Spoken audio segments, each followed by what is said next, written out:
Let's open our Bibles to Acts chapter 24 and continue the story of how Paul ended up in Roman detention or custody for 4 years. 2 of them at Caesarea and about 2 of them at Rome itself.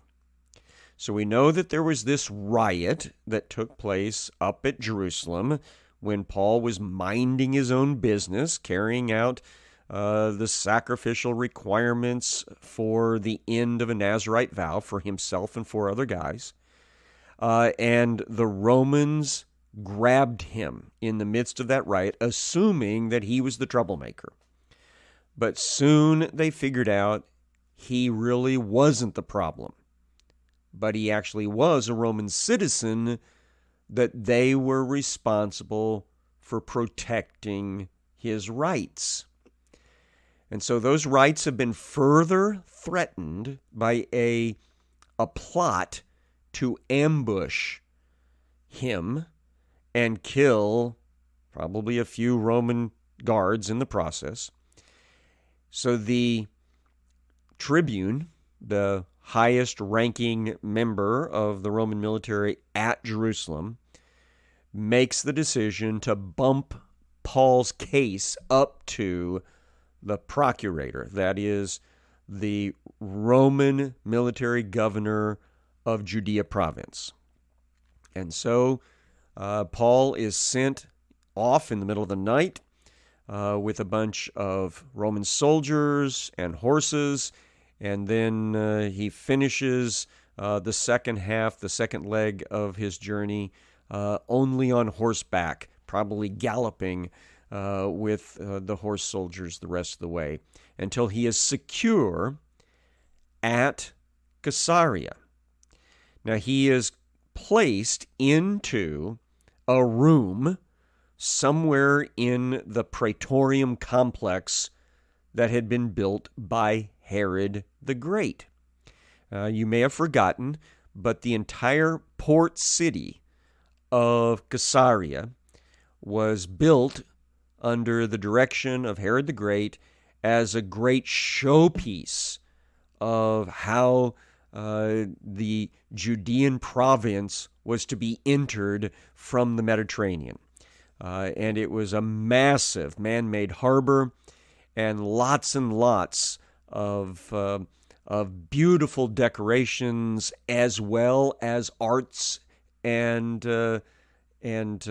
sports venues that were part of the Augustan Games every 5 years since the founding of the city of Caesarea, or the dedication of the city of Caesarea back in 12 BC.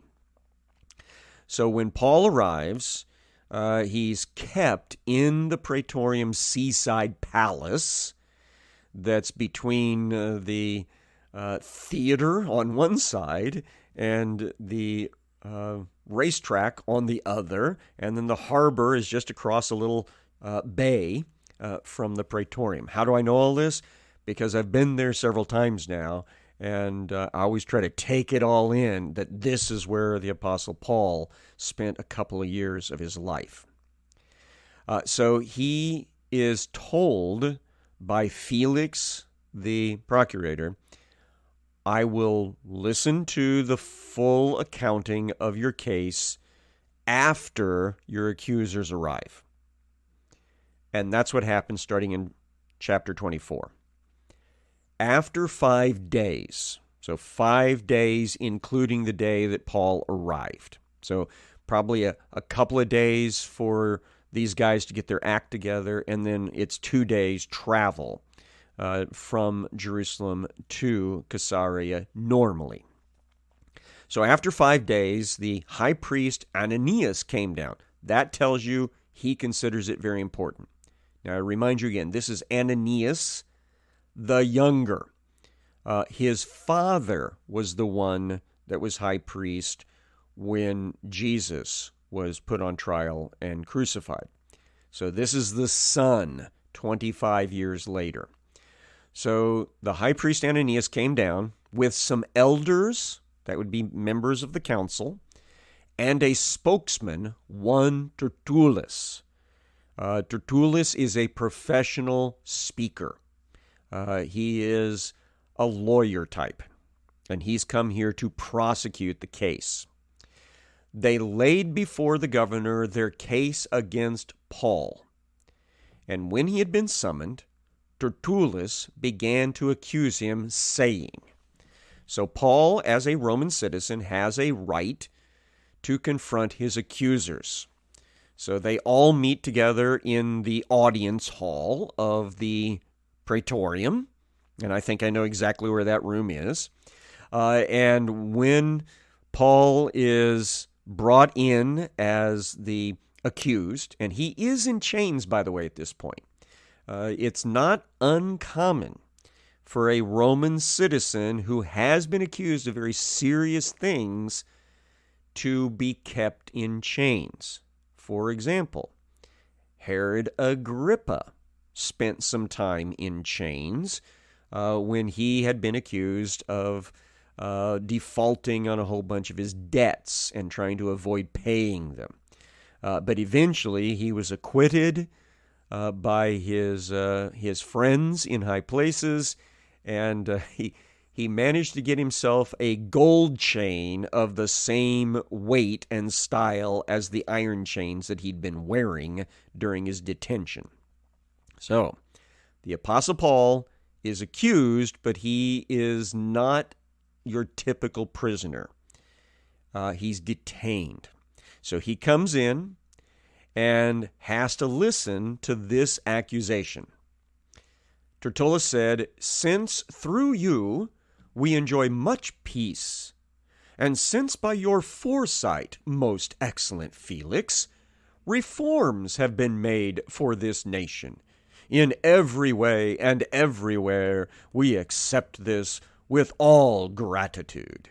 Now, I can tell you right now that Tertullus he's schmoozing him. He is trying to butter him up. Now, Felix has been in country as the Roman prefect or procurator since 52. So since this is 58, he's been there 6 years. He's even married the younger sister of Herod Agrippa II as part of his becoming part of the culture of this area. But this guy, Tertullus, is trying to make him think, we really think you're great, and we know you're going to rule in our favor. Typical lawyer talk, right? But to detain you no further, I beg you in your kindness to hear us briefly.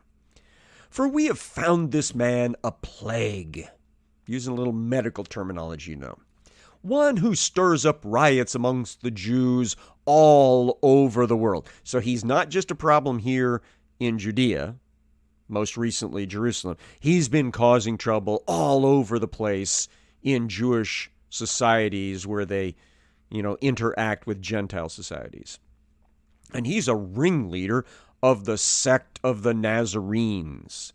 And so that was a pejorative term about those that were following Jesus of Nazareth as their Messiah. Verse 6, he even tried to profane the temple. That's the accusation that they're going to really hang everything on. We've talked about this idea that the temple shrine building had a courtyard around it that was called the Court of Israel. It's where the priests did all their work. And that's where Jewish men in particular, who were ceremonially clean, could meet with the priests and go through ceremonials attached to the worship of the Jewish people. Now, in order to get into that inner courtyard area, you had to go through a barricade and up some steps. And the barricade was clearly marked at every place that you could enter it with the following placard. Any Gentile found beyond this point is responsible for their own death. And so this was an indication that the Roman authorities had already given permission for any Gentile found in that secure zone, that Israeli-only zone, to be executed. There would be no quibbles about it.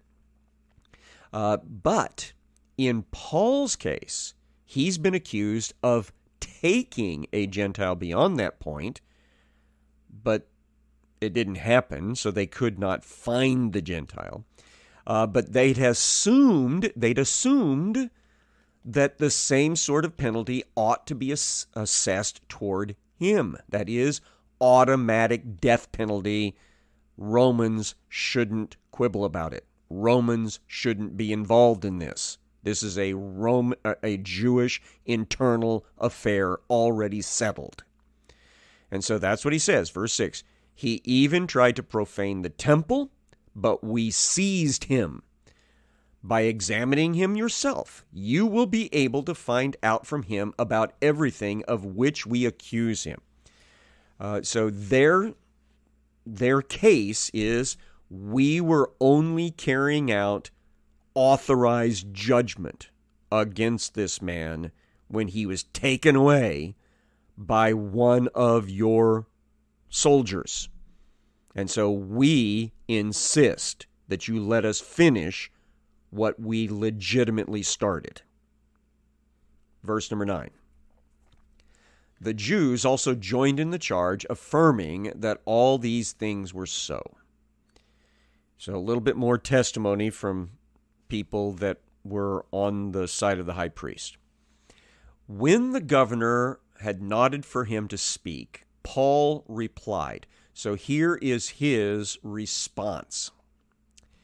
Knowing that for many years you have been a judge over this nation, I cheerfully make my defense.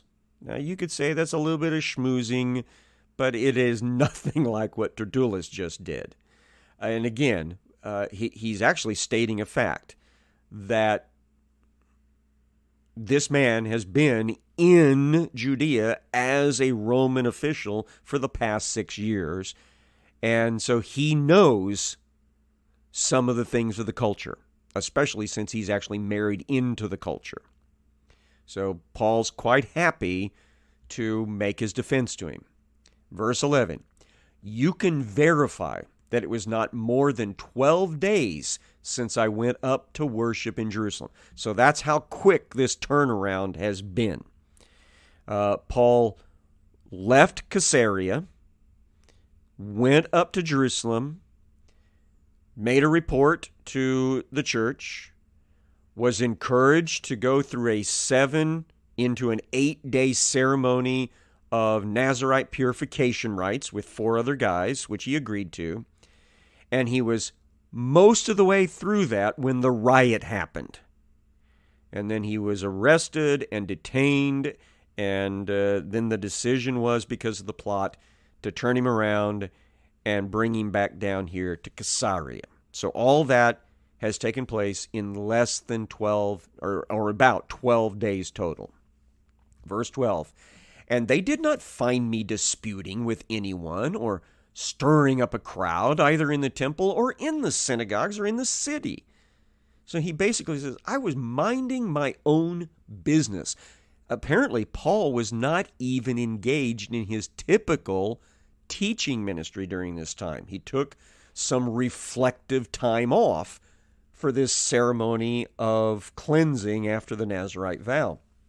So he wasn't teaching in the temple, he wasn't teaching in the synagogues, he wasn't teaching in the marketplaces. Verse 13, neither can they prove to you what they now bring up against me. They cannot prove to you that I escorted a Gentile into the Israeli-only area of the Temple Mount. They can't prove that. But this I do confess to you, that according to the way, which they called a sect, I worship the God of our fathers, believing everything laid down by the law and written in the prophets. So he says, I can tell you right away, I am definitely a member of this way about Jesus. I believe in the inspiration of all the scriptures that tell us that the Messiah would lay down his life, bodily resurrect, ascend on high, and be the point of salvation for us. That's what I believe. Verse number 15, having a hope in God, which these men themselves accept. So apparently the guys on the other side, at least several of them, must be Pharisees.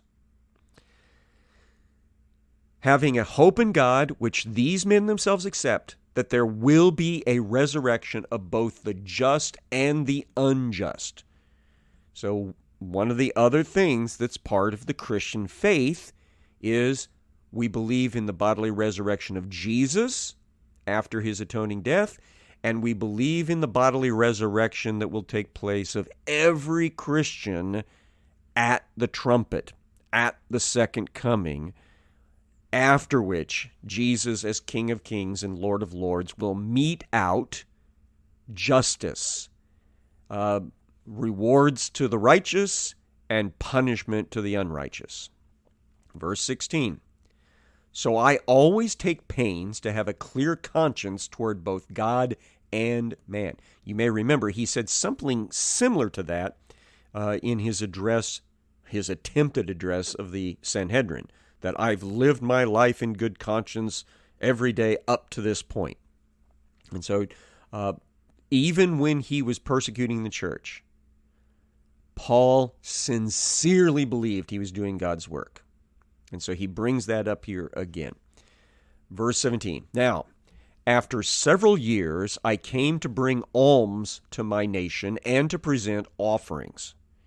So he's been away on his third missionary journey for a while. And he says, I've come back from that to bring special gifts to a lot of the poor people amongst the Jewish society.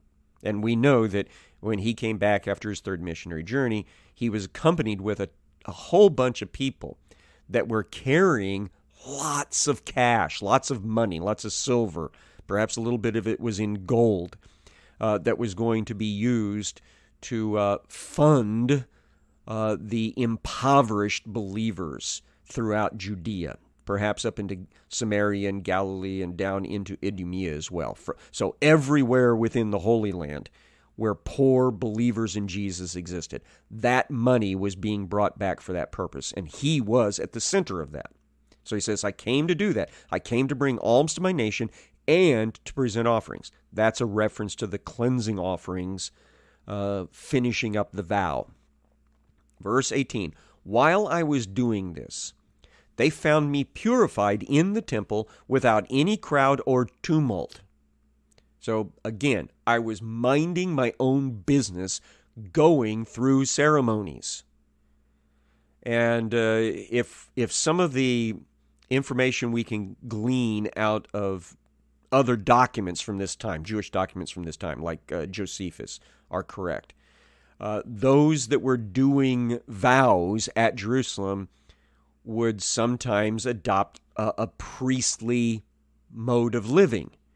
And so they would stay in the temple complex the whole time, and they would go barefoot and offer sacrifices every day and eat a prescribed diet. And so that seems to be what Paul is saying. They found me going through all these sacred procedures, minding my own business in the temple. Verse 18 continues, but some Jews from Asia, and then he throws this out. They ought to be here before you and to make an accusation should they have anything against me. Or else let these men themselves say what wrongdoing they found when I stood before the council, other than that one thing that I cried out while standing among them.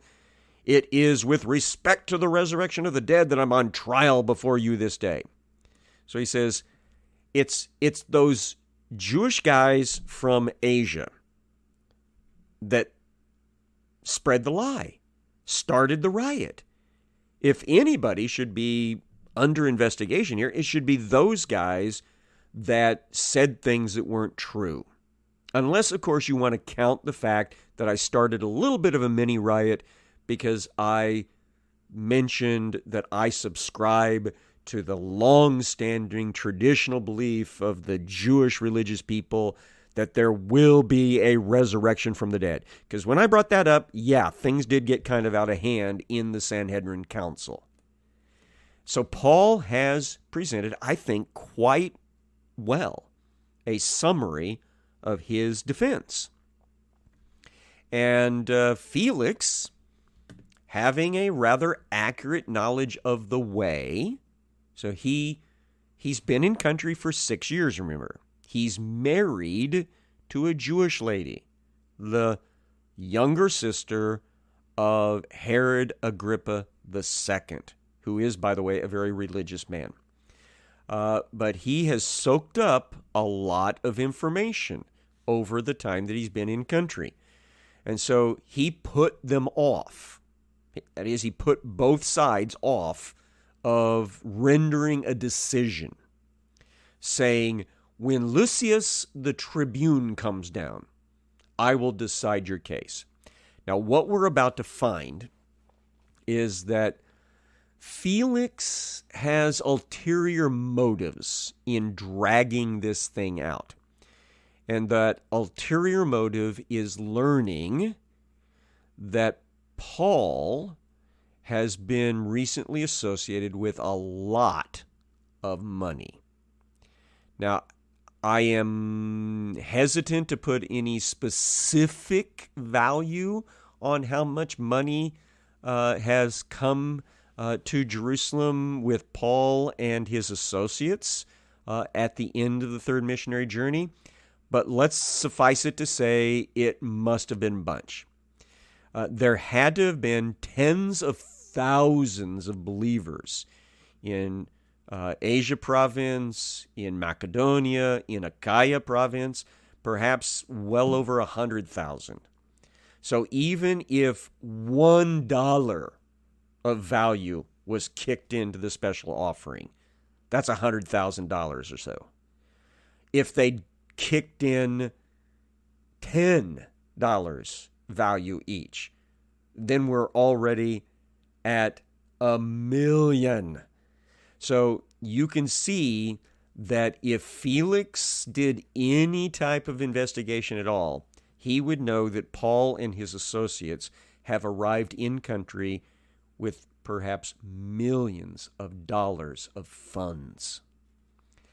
And he would like to tap into a little bit of that. And we know that that is part of his character historically.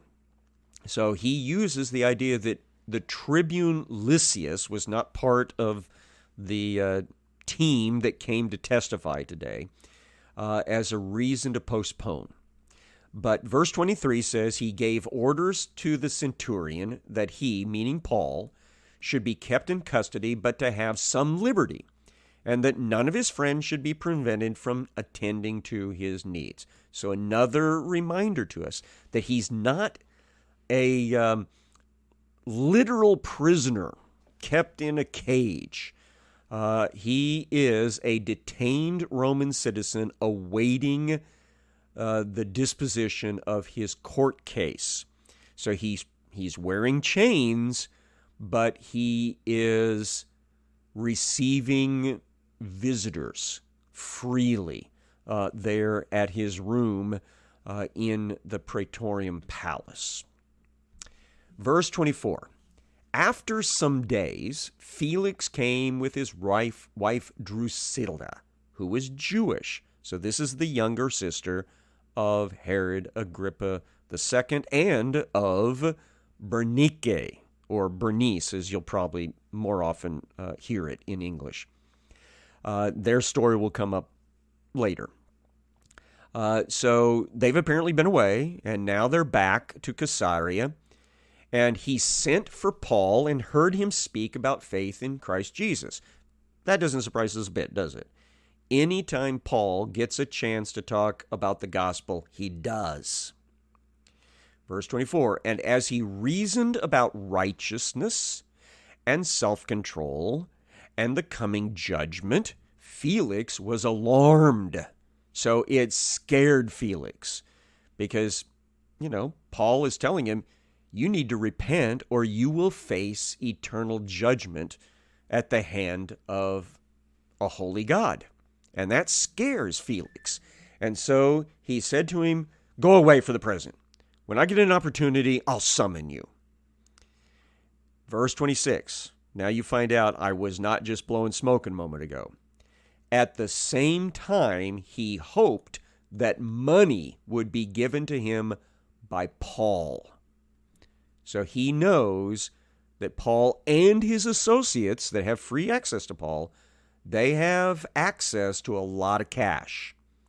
And so a bribe would open the door for Paul to walk out by Felix declaring him completely innocent of all charges. But because they don't give the bribe, Felix drags it on.